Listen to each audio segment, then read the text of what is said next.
네, 안녕하십니까. 오늘은 여러분들과 같이 생활 속에서 일어나는 안전사고에 대해서 강의할 강사 이복희입니다. 반갑습니다. 자, 오늘은 여러분들에게 안전사고란 뭔가, 장소별 실내 안전사고, 또한 실외 안전사고, 보장구 사용 안전, 또한 전동 휠체어와 보장구 사용 안전 지팡이에 대해서 이런 순서로 강의를 진행하도록 하겠습니다. 먼저 안전사고의 기본 개요에 있어서는요. 여러분들의 가정에서 안전사고가 안 나면 좋겠는데 이러저런 안전사고들이 많이 일어나죠. 그래서 안전사고는 장애 유형별 특성에 따라서 대처 방법을 발견을 할 수 있고요. 그 방법이 최선의 방법이라고 결정이 되었으면 즉각 실행에 옮겨야 합니다. 그리고 나서는 집에서 아무런 사고가 나지 않았다는 이유로 안전사고 위험을 방치하실 경우에는 행동상의 주의를 기울이지 않기 때문에 언젠가는 안전사고가 발생하게도 됩니다. 그렇다면 장소별 실내 안전사고 예방 대책에 대해서 우리가 한번 알아보도록 하겠습니다. 실내에서는 정상인이든 비정상인이든 실내 낙상사고가 굉장히 많이 일어나고 있습니다. 그래서 실내 낙상사고 예방에 있어서는 사고가 발생했을 때 여러분들의 가정에 요즘 보면은 안전벨을 많이들 설치하고 있죠. 그래서 안전벨을 누르고 도움을 줄 사람 소방 공무원이 됐든지 아니면은 활동 보조인이 올 수 있도록 기다리는 것이 가장 좋습니다. 그 다음에는 바닥에 미끄러운 용액이나 물을 흘리지 않는 것이 아주 좋은 방법이겠죠. 또 가능하면 기능이 건강한 쪽으로 나갈 수 있도록 침대를 배정을 하는데 기능이 건강한 쪽은 어딘가요? 내가 불편한 쪽보다는 더 자유롭게 움직일 수 있는 팔과 다리가 있는 그쪽으로 침대를 배정하는 게 좋습니다. 그리고 침대 난간에는 내려가 있을 경우에는 항상 올려주어서 여러분들이 침대에서 내려올 때 그 난간이 있다라는 것을 주의할 수 있도록 주시하시면 더욱더 안전한 실내 낙상사고 예방법이 될 수가 있습니다. 그렇다고 하면 집안인데 집안은 안전한데 왜 여기서 사고가 날까? 근데 생각보다도요. 집안에서 안전사고가 가장 많이 일어나고 있습니다. 그러면 여러분들은 어떨까요? 지체장애를 갖고 있기 때문에 휠체어로 많이 이용을 하시죠. 근데 문턱이 있다라면 휠체어가 걸려서 넘어질 수가 있습니다. 들어가시다가 아니면 나오시다가 이렇게 해서 휠체어에서 걸려서 넘어지게 되면 정말 낙상사고로 큰 예방이 지체할 수가 있죠. 그런데 안전수칙에 있어서는 어떤 게 있냐면요. 집안의 문턱을 제거하는 건 가장 좋은 방법이겠죠. 하지만 이것도 이제 시설면에 대해서 어려움이 있을 때에는 집안의 문턱을 제거하기가 어렵다면 여러분들이 들고 나가실 때 이 휠체어 바퀴를 좀 더 신경을 쓰시고 거기에 걸리지 않도록 주의를 기울이시면 더 안전한 침실 생활, 집안 생활이 될 수가 있겠습니다.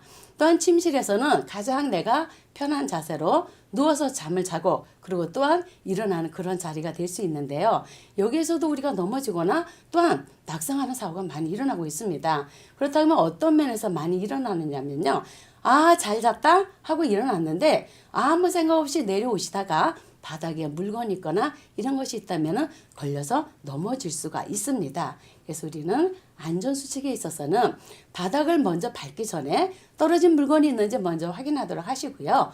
또한 바닥에 물건을 두지 않는 것이 가장 좋은 방법이 되겠죠. 그리고 침대 아래에는 내가 혹시라도 넘어지는 경우가 있더라도 충격을 줄일 수 있는 매트를 깔아두는 것도 또한 하나의 안전수칙의 방편이 될 수가 있습니다. 네, 이제 동영상을 한번 보시도록 하겠습니다. 아파트가 옛날 아파트예요. 그래갖고 문지방이 조금 요만큼 올라왔어요. 근데 여기에 발이 걸리니까 무릎이 예미 없으니까 그냥 넘어가는 거예요. 그래서 넘어가가지고는 순간적으로 여가 그렇게 막 장작 부러지는 것 같이 그런 느낌에서 했죠. 그렇게 첫 번째 골절을 당한 후 4달 전에는 버스에서 손잡이에 부딪혀 왼쪽 고관절이 부러졌다. 이복주 씨처럼 한 번 뼈가 부러진 경력이 있는 사람은 그렇지 않은 사람에 비해 약 10배 가까이 뼈가 잘 부러진다. 어느 쪽을 다침으로써 또 거동, 보행의 장애가 오기 때문에 그러면서 또 넘어질 가능성이 많기 때문에 또 다 반대편 골절이 올 가능성이 많다고 생각을 합니다. 예. 우리 할머님 잘 어떠세요? 지금 아픈 거는요? 많이 좋아졌어요. 여기 이제 금속으로 고정을 잘 해놨기 때문에 드셔도 되시고요. 이쪽은 지금 지때 8월 달에 하셨던가요? 네, 그렇죠. 그렇죠. 8월 달에 했으니까 여기는 마음대로 이제 괜찮고요. 예, 디뎌도 되고요. 예. 우선 목발 하시면서 예, 천천히 한번 걸어 보시고요. 예. 또 넘어지시는 거 조심하시고요. 예. 낙상이 제일 무서운 것 같아요. 노인들한테는. 지난 한 해 우리나라 노인 3명 중 1명은 낙상을 경험했다. 낙상 이후로는 다리에 힘이 풀려 갑자기 주저앉았다는 것이 29.5%로 가장 많았다. 그 외에도 바닥이 미끄러워 넘어졌다는 것이 26.8%나 차지했다.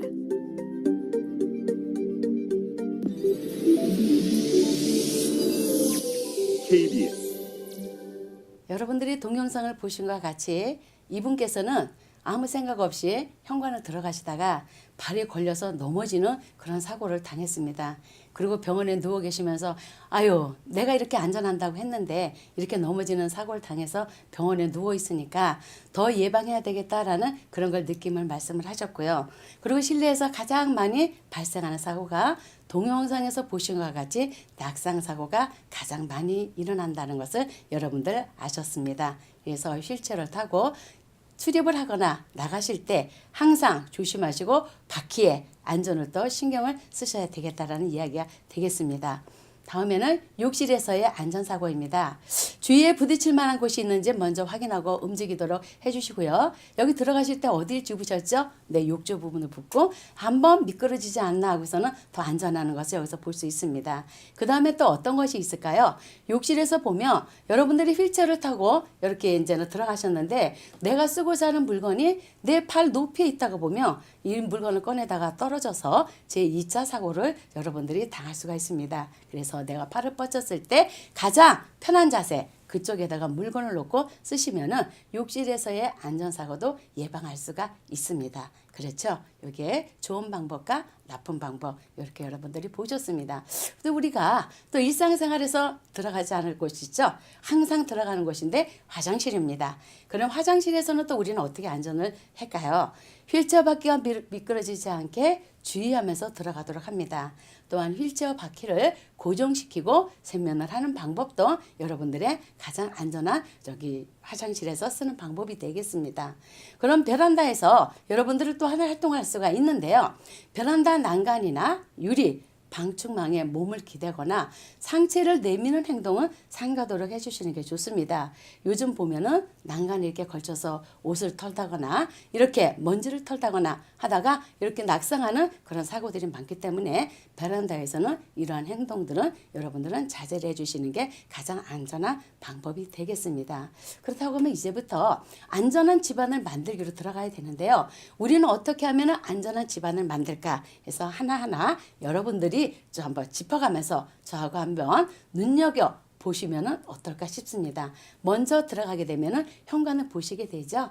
현관은 들어갔을 때 현관 내 외부에는 조명을 밝게 해서 우리들이 주위에 어떠한 부딪힐 만한 물건이 있는지 먼저 확인할 수 있는 게 가장 좋은 방법입니다. 그 다음에는 바닥에는 미끄럼 방지 타일을 깔도록 하셔서 여러분들이 들고 나갈 때 여기 또 바퀴가 미끄러져서 넘어지는 사고를 예방하는 게 무엇보다도 중요하겠죠. 그리고 나서는 문에는 도어 체크를 달아서 문이 갑자기 닫히지 않도록 하는 게 무엇보다도 중요하다는 사실을 그래서 현관에서도 하나하나 이런 면에서 우리가 안전한 공간을 만들어야 되겠다는 것을 눈여겨보시면 될 것 같습니다. 그 다음에 또 어디 있을까요? 앞에서도 말씀드렸다시피 침실에서는 우리가 안전할 것이 어떤 건가 라는 것 다시 한번 짚어보도록 하겠습니다. 침대는 문에서 가까운 벽면에 붙여서 배치하는 것이 여러분들이 들고 나가는데 덜 이동한 거리가 짧아지니까 안전하겠죠. 그리고 침실은 현관과 가까운 곳에 있는 것이 무엇보다도 좋고요. 화장실, 세면장을 가까이 두는 게 여러분들의 안전을 위해서 침실 이렇게 배치하는 것이 안전하고 좋습니다. 그 다음에 또 이 욕실에 대해서 다시 한번 말씀을 드리도록 하겠습니다. 자, 우리가 욕실에 들어가면 뭐 하나요? 세수하고 머리도 감고 하다 보니까는 미끄러운 물품들을 많이 쓰게 되죠. 그래서 여러분들이 이제부터는 이런 물품들을 쓰실 때 어떻게 하시냐면 내가 1번에 쓸 게 뭔가 2번에 쓸 게 뭔가 순서대로 하셔서 오른쪽 벽면 쪽에다가 사용 횟수에 따라서 순서대로 놓는 것이 한 번, 두 번, 세 번 꺼냈을 때 이렇게 우리가 혼돈하지 않고 안전하게 쓸 수 있다라는 거죠. 네, 그리고 무엇보다도요, 전기 제품은 욕실 밖에서 사용하는 것이 가장 안전합니다. 그리고 욕실 바닥에 미끄럽다 생각하실 때는 고무 제품이나 크고 두꺼운 타월 있죠? 그런 제품들을 깔면은 미끄럼 사고를 또한 방지할 수도 있습니다. 욕실 내부나 욕실 입구의 조명이 밝아야 되겠죠. 앞서도 말씀드렸다시피 현관의 내외부가 밝아야 좋다는 것 마찬가지로 욕실도 이렇게 조명이 밝은 것이 여러분들의 안전사고를 예방하는 데 무엇보다 좋습니다. 그럼 또 부엌을 이용하게 됩니다. 부엌에서는 사용할 때는 스위치는 부엌 출입문 가까운 곳에 있는 것이 무엇보다도 좋고요. 개수대나 가열대, 조리대 등의 부분 조명을 설치하는 것도 아주 좋은 방법입니다. 그리고 수납장 문은 미닫이 형태나 접이식 형태, 문을 위로 올리는 형태로 설치하는 것이 무엇보다도 안전사고의 예방에 좋습니다. 그러면 이제 여러분들이 장소별 실외 안전사고는 어떻게 할까 하는 것에 대해서 말씀드리도록 하겠습니다. 자, 주요 위험 요인에는 어떤 것들이 있느냐면요. 경사각이 큰 오르막, 내리막, 이용 시 넘어지는 사고가 있고요. 불안전한 바다, 또한 요즘 이제 겨울철이 되니까 눈이 오게 되면은 빙판이 많이 생기죠. 거기에 의한 미끄러지는 사고도 있을 수가 있고요. 급격한 방향 전환 등으로 인해서 일어나는 전복사고, 또한 차도와 통행 중에 교통사고 등을 볼 수가 있습니다. 그렇다면 길에 나왔을 때 이제는 어떻게 해야 될까요? 장애물이 있다거나 또한 무리하게 지나가기보다는 안전한 길을 택하는 것이 여러분들이 안전사고 예방에 대해서 길에서는 안전할 수가 있겠습니다. 그러면 길에서 볼 수 있는 장애물들은 뭐가 있을까요? 예, 여기에서 보시다시피 칼라콘이라는 게 있고요. 또한 볼라드도 있죠. 그리고 입간판들이 있습니다. 이렇게 휠체어를 타고 다니시다 볼 때 여러분들 보시면은 왜 이렇게 볼라드가 많어? 왜 이렇게 입간판이 많어? 하고 말씀하시는 분들도 들을 수가 있는데요. 그것은 왜 그렇게들 말씀을 하시느냐 하면 내가 안전하고 가고 싶은데 이런 물건들이 길거리에 나와 있기 때문에 내가 전동 휠체어를 갖고 보행하기가 힘들다라는 그런 말씀들이 되겠습니다. 이러한 장애물들이 있다라는 것을 여러분들 다시 한번 유념을 해 주시고요. 그럼 평탄하지 않은 길에서는 넘어질 수가 있는데 요즘 보면 보도가 울퉁불퉁 이런 길도 많이 있고요. 또한 이렇게 움푹 파인 그러한 보도도 우리가 볼 수가 있습니다. 이곳에서의 여러분들은 전동 휠체어를 타고 다니실 때 어떻게 안전할까요? 이곳은 조금 먼 길이지만 평평한 쪽으로 돌아서 여러분들 가시는 게 무엇보다도 안전한 전동 휠체어를 이용할 수 있는 보도 보행이 되는 것이죠. 네, 다음 동영상을 한번 보시도록 하겠습니다. 전동 휠체어는 거동이 불편한 사람들에게 꼭 필요한 이동수단입니다. 그런데 인도에 장애물과 턱이 많아 다니기 쉽지 않고 큰 사고로 이어지는 경우도 많습니다. 최하은 기자가 취재했습니다. 좁은 도로를 달리던 한 대형 화물차가 갑자기 중앙선을 넘어 지나갑니다. 화물차가 비켜간 건 도로 한켠에 고꾸라진 채 넘어져 있는 전동 휠체어입니다. 휠체어에 탄 탑승자는 옴짝달싹하지 못합니다. 얼굴을 아스팔트 완전히 깔렸더라고. 그냥 숨도 못 쉬는 지경도. 성한 사람 같으면 바로 자기가 턱이 일어날 수도 있고. 전동 휠체어가 넘어졌던 충남 서산의 한 인도입니다. 이렇게 맨홀 뚜껑이 솟아나와 있고 손으로 바닥이 뜯겨집니다. 인도가 고르지 못해 전동 휠체어가 중심을 잡지 못하고 차도로 쓰러진 겁니다. 도로교통법상 전동 휠체어는 차가 아니어서 인도로 통행해야 합니다. 하지만 울퉁불퉁한 표면과 급한 경사 때문에 오히려 차도로 다니는 경우가 많습니다. 움푹 팬 곳에 바퀴가 걸리면 혼자 빠져나오기도 쉽지 않습니다. 경사 거의 50도 정도 기어서 뒤집어지는 적도 한두 번이 아니에요. 병원에 시작한 적도 있고. 지난해 한국소비자원 조사에선 전동 휠체어 이용자 10명 중 4명 가까이가 사고 경험이 있다고 답했습니다. 특히 턱이나 장애물에 걸려 다친 경우가 가장 많았습니다. 도로조성과 정비에서 장애인에 대한 배려가 필요하다는 지적이 나옵니다. JTBC 최하은입니다. 네, 보셨나요? 이렇게 전동 휠체어를 타고 이렇게 길에 나왔는데 울퉁불퉁한 길이 있는 것을 모르고 가시다가 넘어지는 정말 하마터면 큰 사고로 이어질 뻔한 그런 영상을 여러분들 보셨습니다. 그래서 주변의 사람들의 도움으로 그래도 위기를 모면한 길을 볼 수가 있거든요. 이와 같이처럼 울퉁불퉁한 길이 있거나 할 때는 여러분들 바로 다니시는 것보다는 안전한 길로 조금 멀더라도 돌아가시는 게 여러분들의 안전을 위해서 최선의 방법이 되겠습니다. 그 다음에는요. 지하철에서의 여러분들의 안전은 어떨까요? 네. 지하철 승강장과 열차 사이가 굉장히 넓은 경우를 많이 볼 수 있습니다. 제가 환승을 하면서 충무로역에서 지하철을 환승을 하는데요. 거기는 너무 넓더라고요. 그래서 저희들도 비장애인들도 거기를 할 때는 한번 얼마나 넓은가를 한번 눈으로 확인하고 그리고 껑충 뛰는 이런 경우도 저희들도 가끔씩 경험을 하거든요. 이때 여러분들은 혼자서 휠체어를 타고서는 거기 갔다가 건너려고 하지 마시고 주변의 도움을 요청하는 것이 무엇보다도 중요합니다. 그래서 이때는 좀 도와주십시오 하고 하는 것도 괜찮죠? 그래서 여러분들의 주변의 도움을 받아서 안전하게 이렇게 출입을 하시는 것도 가장 좋은 방법입니다. 그 다음에 이동 중에는 또 뭐가 있을까요? 경사형 휠체어 리프트를 타려다가 떨어질 수도 있습니다. 이때 여러분들은 어떡한 나 혼자 이거 갖다가 경사형 리프트를 타려고 노력을 하지를 마시고요. 무엇보다도 주변에 사람들에게 아니면은 시설 관리자를 호출하여서 보조를 꼭 받도록 하는 것이 중요합니다. 그리고 휠체어 리프트를 탑승할 때에는 전동 휠체어의 전원을 끄시고 수동으로 보조자가 밀어 휠체어 리프트에 탑승할 수 있도록 이거는 여러분들이 꼭 지켜주셔야 할 안전수칙의 하나가 되겠습니다. 그래서 이제 출발하세요. 출발할까요? 할 때 이 확인을 하시고 움직이시는 것이 가장 안전한 방법이 되겠죠. 그리고요 무엇보다도요 제가 여기에서 하나를 덧붙였습니다. 여러분들이 바깥에 나와서 이동하실 때 화장실을 이용하시게 되잖아요. 그럼 화장실에서의 안전은 오늘 꼭 여러분들 숙지를 하시고 넘어가시는 게 좋겠습니다.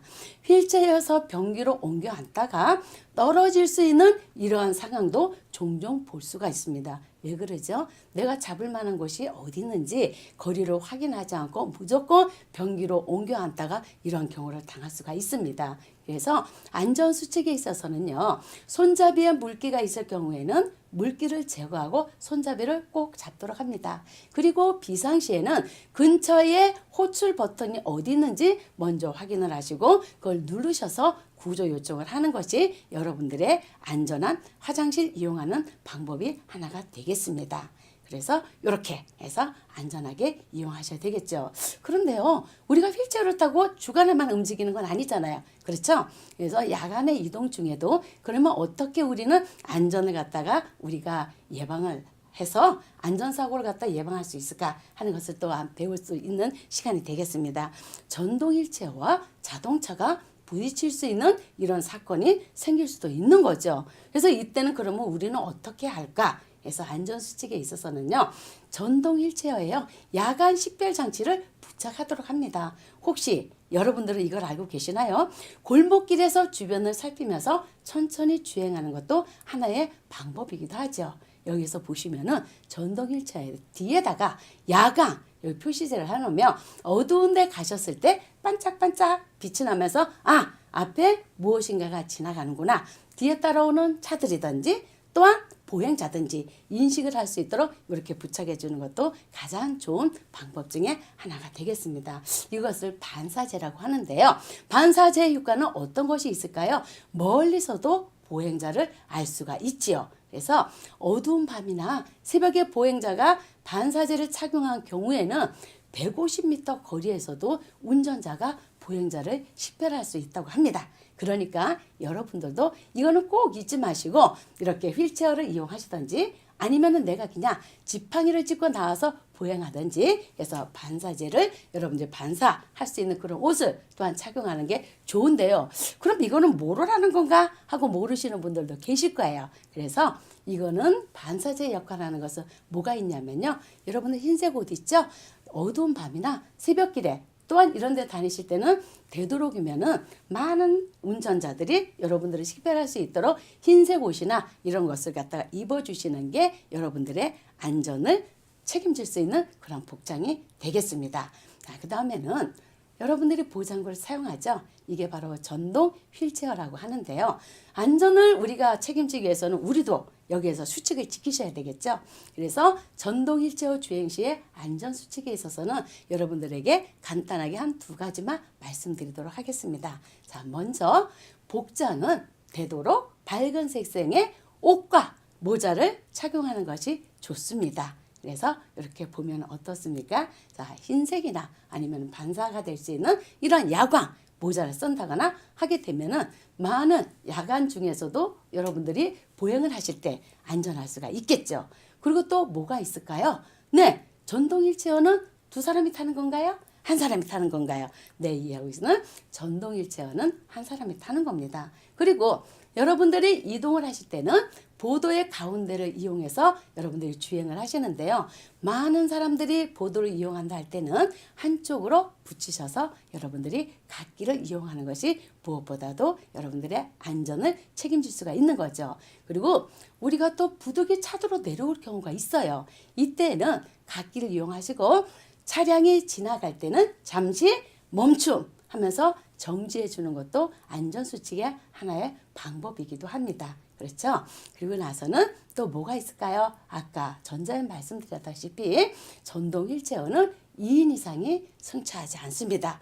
아무리 사랑스러운 자녀라고 할지라도 이렇게 앞에 앉히고 전동 휠체어를 탄다면 이거는 안전사고의 1위가 될 수가 있습니다. 그래서 전동 휠체어는 나 혼자만이 이용할 수 있는 그런 보조기구다라고 여러분들이 생각하시고 안전하게 이용하셨으면 좋겠습니다. 그 다음엔 또 뭘까요? 보장구 사용 안전에 있어서 지팡이에 대해서 잠깐 짚어가겠습니다. 자, 지팡이는 우리가 이렇게 그냥 뭐 있으니까 짚는다 하시겠지만은 올바른 지팡이 사용 방법이 있다라는 사실을 오늘 알고 가시면 좋겠죠. 계단을 오를 때는 지팡이를 먼저 내닫고 여러분들이 건강한 쪽 다리가 있죠? 불편하지 않은 다리를 먼저 올리고 그 다음에 불편한 쪽 다리를 다시 그 다음에 올려서 맞춰두도록 합니다. 그리고 계단에서 내려올 때는 지팡이를 먼저 내딛고 나서는 내 쪽에 불편한 쪽의 다리를 먼저 내딛고 그 다음에 건강한 쪽 다리를 맞추는 것이 올바른 지팡이 사용법이 되기도 하겠습니다. 그래서 설명을 듣고서 여러분들이 잘 모르시겠다고 하면 여기에서 지팡이를 사용해서 계단 오르내리기에 대한 동영상을 잠깐 보도록 하시겠습니다. 지팡이를 사용하여 계단 오르고 내리기. 지팡이를 사용하여 계단 오르기. 건강한 측 손으로 지팡이를 잡고 한 계단 위에 지팡이를 짚어줍니다. 건강한 쪽 다리를 계단 위에 올려놓습니다. 마비된 측 다리를 계단 위로 올리면서 계단을 올라갑니다. 계단을 오르는 과정에서 마비 측 발끝이 계단에 걸리거나 균형을 잃지 않도록 주의합니다. 지팡이를 사용하여 계단 내려가기. 건강한 쪽 손에 지팡이를 잡고 한 계단 아래에 지팡이를 짚어줍니다. 마비된 측 다리를 계단 아래에 내려놓습니다. 건강한 쪽 다리를 계단 아래에 내려놓습니다. 다리가 심하게 뻗치면서 스스로 다리를 움직이지 못한다면 계단 내려가기는 하지 않는 것이 좋습니다.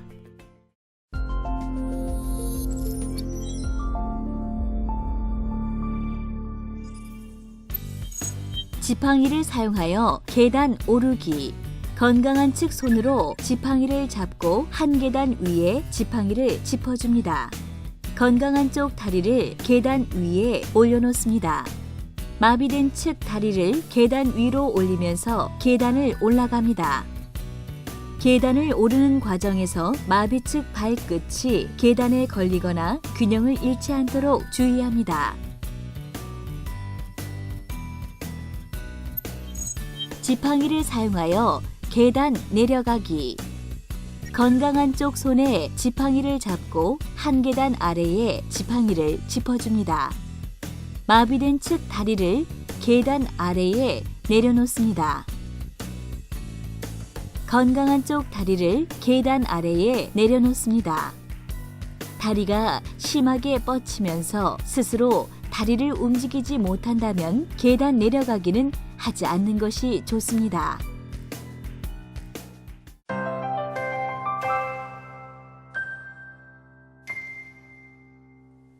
네, 잘 보셨나요?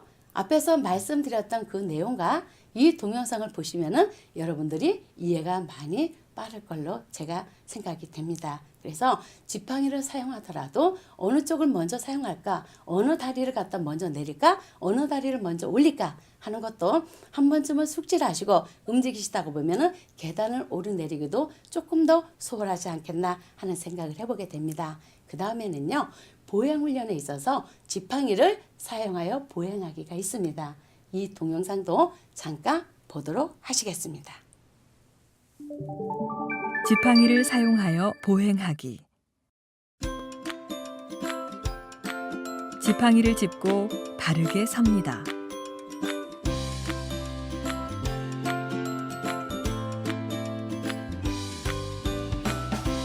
지팡이를 먼저 내딛습니다. 발과 지팡이 사이에는 발 하나가 들어갈 정도의 간격을 만듭니다. 손상 측 발을 지팡이와 같은 선상까지 앞으로 딛습니다. 정상 측 발을 손상 측 발까지 내딛습니다. 균형을 잡는 데 문제가 없다면 한 발 정도 더 앞으로 내딛습니다.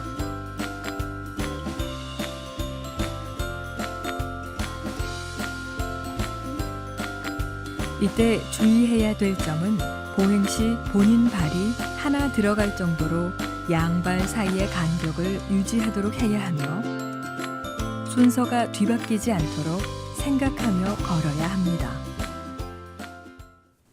네, 잘 보셨나요? 우리가 지팡이를 사용하는 것도 보니까는 순서가 있다는 걸 아셨죠? 어떤 때 먼저 내리고 어떨 때 다음에 지팡이를 짚을까 하는 것을 보셨다시피 지팡이를 사용하는 것도 여러분들이 그냥 있으니까는 짚는다 생각하지 마시고 어떻게 해야만이 더 안전하게 내가 지팡이를 갖다가 내 보조기구로서 안전하게 사용할 것인가 하는 것을 오늘 동영상을 보시고 여러분들이 연습도 해보시고 보다 더 안전한 생활을 하시면은 저는 더 바랄 나이가 없겠죠. 그래서 여러분들이 행복한 그런 생활들을 하셨으면 좋겠습니다. 그래서요, 우리는요, 대부분 보면은 사고가 나고 나서는 우리가 안전해야 되겠다라고 생각을 해요. 그래서 우리 마지막으로 사고를 통하여서 안전을 배워서는 절대로 안 되겠죠. 그래서 안전은 실천입니다. 그래서 오늘 여러분들과 제가 모두 안전했으면 좋겠습니다. 자, 감사합니다.